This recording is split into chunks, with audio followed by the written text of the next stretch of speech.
Maaf, ada ubur-ubur di tenggorokanmu? Apa yang harus kamu lakukan? Pertama, saya sarankan muntahkan, lalu tambahkan sedikit selai kacang. Setelah itu, selai kacang dan ubur-uburmu akan menjadi roti lapis yang sangat enak untuk dimakan di pinggir pantai. Hei, jangan ejek saya. Tuliskan keluhanmu kepada penulis naskah. Menurut saya pribadi, lelucon tadi lumayan lucu. Tapi serius, saya yakin itu adalah kecelakaan. Bahkan jika kamu menelan tuan jelly untuk melindunginya dari burung camar atau karena ingin membuat seorang gadis terkesan, ngomong-ngomong itu tak akan berhasil. Menelannya adalah ide yang sangat buruk bagi kalian berdua. Segera cari bantuan, beritahu penjaga pantai atau panggil ambulans. Ubur-ubur jenis biasa pun bisa membuatmu sakit parah, dan semua jenis ubur-ubur punya sengat. Mungkin kamu tak setuju, sebab pada beberapa ubur-ubur, sengatnya terlalu pendek untuk menembus kulit manusia. Jenis itu memang tak akan membahayakan kita, kecuali kalau kamu menelannya. Membran-membran sensitif di mulut dan lapisan tenggorokanmu itu lebih tipis, sehingga lebih mudah ditembus dibanding kulit ari, yaitu kulit yang lebih kuat di bagian luar. Disengat atau sakit adalah kabar buruk untukmu, tapi bagi si ubur-ubur, ditelan itu lebih buruk lagi. Di dalam sana gelap, ia ketakutan. Bagaimanapun, ia makhluk yang lemah, dan ia berhak untuk takut, karena meski mungkin kamu ramah, perutmu jelas lingkungan yang kejam. Asam-asam di perutmu sangat tidak nyaman bagi makhluk apapun yang terbiasa di air asin. Sebaliknya, air asin juga tak nyaman bagi perutmu. Garam itu tidak beracun. Sedikit air garam tak akan membahayakanmu. Hampir semua dari kita pernah menelan sedikit air laut saat berenang di pantai. Tapi air asin bersifat emisis. Jadi, jika terlalu banyak menelannya, kemungkinan kamu akan muntah. Meski tidak sopan, mungkin bisa muntah itu bagus jika kamu baru menelan ubur-ubur. Jadi, jika menelan ubur-ubur, kamu hanya perlu minum air garam, bukan? Salah, kamu harus mencari pertolongan medis. Terkadang, kondisi sebenarnya lebih buruk daripada yang kita bayangkan. Mari kita ambil contoh kasus penjaga pantai di Australia yang minum air ubur-ubur. Ya, saya tahu ini terdengar aneh. Beginilah kejadiannya. Seorang penjaga pantai remaja di Australia bergegas dilarikan ke rumah sakit setelah dia meminum campuran ubur-ubur dan tentakelnya. Rupanya, seseorang anggota klub selancar di tempat penjaga pantai ini bekerja menyimpan beberapa tentakel ubur-ubur kotak yang sangat berbisa di dalam stoples air untuk meninggalkannya di kulkas milik klub. Mereka tak berniat meminumnya, melainkan hendak menyumbangkannya ke laboratorium setempat. Tapi penjaga pantai itu haus. Dia mengira air berisi tentakel ubur-ubur itu akan lebih menyegarkan dibanding air biasa. Begitu menelannya, dia menyadari kesalahannya dan untungnya sempat memberitahu rekan kerjanya. Dia sudah kesulitan bernapas saat petugas paramedis datang. Gawat! Jadi, pasti kamu akan terkejut jika tahu bahwa saat ini banyak orang dengan sengaja menelan ubur-ubur dan membayar mahal untuk kesenangan ini. Di seluruh dunia, terutama di Asia, ubur-ubur merupakan makanan yang populer. Tapi bukan dalam roti isi selai kacang ya. Namun jika kamu pernah mencicipinya, beritahu saya seperti apa rasanya ya. Bahkan begitu banyak orang menelan ubur-ubur dengan sengaja, sehingga dunia memanen 354.000 ton ubur-ubur setiap tahun. Negara-negara terdepan yang melakukannya berada di Asia. Di sana, ubur-ubur dipancing dan diternakan. Di Cina, orang bahkan membesarkan bibit ubur-ubur di kolam dan memindahkannya ke laut untuk meningkatkan populasinya. Tapi di Jepang, ada banyak sekali makanan enak. Tapi tetap saja, kamu bisa menelan ubur-ubur di sana. Bahkan, mereka yang akan menyuruhmu menelannya. Begini, perairan Jepang dipenuhi dengan ubur-ubur nomura.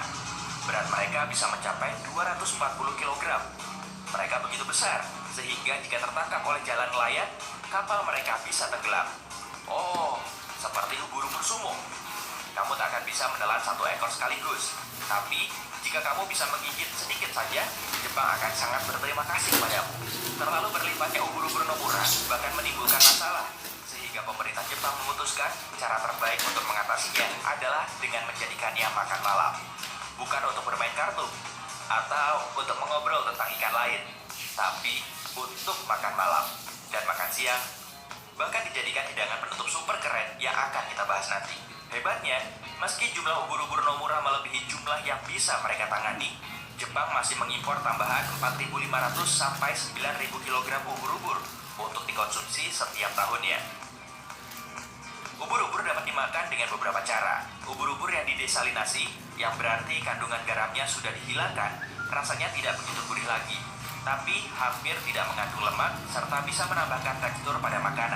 atau bahkan disajikan terpisah jika dilengkapi sesuatu yang benar-benar pedas, seperti saus cabai. Nikmat. Hidangan ubur-ubur populer lainnya mencakup acar ubur-ubur, sushi ubur-ubur, ubur-ubur dengan nasi putih dan saus wijen, dan ubur-ubur pelengkap ayam suwir. Kalian tampak menggiurkan. Orang-orang yang gila kesehatan bahkan akan bilang keripik ubur-ubur adalah alternatif hebat untuk keripik kentang. Ingat, bukan berarti kamu bisa begitu saja menelan ubur-ubur yang kamu temukan di pantai. Ubur-ubur bisa membuatmu sakit jika tak diolah dengan benar. Jadi, belajarlah tata boga dulu. Lalu bagaimana dengan hidangan penutup keren yang saya sebut tadi? Ada dua alasan kenapa disebut keren. Pertama, itu adalah es krim ubur-ubur. Dua, es krim itu biopendar. Es krim ubur-ubur biopendar ini bercahaya dalam gelap. Dan jika dimakan, kadar pH dalam mulutmu akan bereaksi dengan protein bercahaya itu, sehingga membuat lidahmu juga bercahaya. Wow, saya tidak tahu bagaimana rasanya, tapi saya ingin sekali mencicipinya. Sayangnya, saya dengar harga terakhirnya mencapai hampir 2,8 juta rupiah per porsi. Jadi, mungkin lain kali sajalah. Mungkin kamu mau mentraktir saya? Ulang tahun saya sebentar lagi loh. Biopendar itu keren sekali, benar-benar keren. Itu adalah cahaya alami tanpa panas, berlawanan dengan cahaya panas, misalnya dari matahari atau listrik. Banyak makhluk laut, terutama di laut dalam yang kondisinya sangat gelap, mempunyai keistimewaan mengagumkan ini. Biopendar memungkinkan setengah dari semua ubur-ubur bercahaya. Di daratan, sifat biopendar itu jarang, tapi kamu bisa menemukannya pada kunang-kunang dan cacing pendar, yang rupanya sama sekali bukan cacing. Tapi kita bahas di video lain ya. Mengingat banyak ikan yang lebih besar juga memakan ubur-ubur sebagai bagian dari menu mereka, agak melegakan mengetahui jika kamu tertelan seekor paus. Kemungkinan besar, ia juga akan menelan ubur-ubur biopendar. Jadi, kamu bisa membaca dengan bantuannya.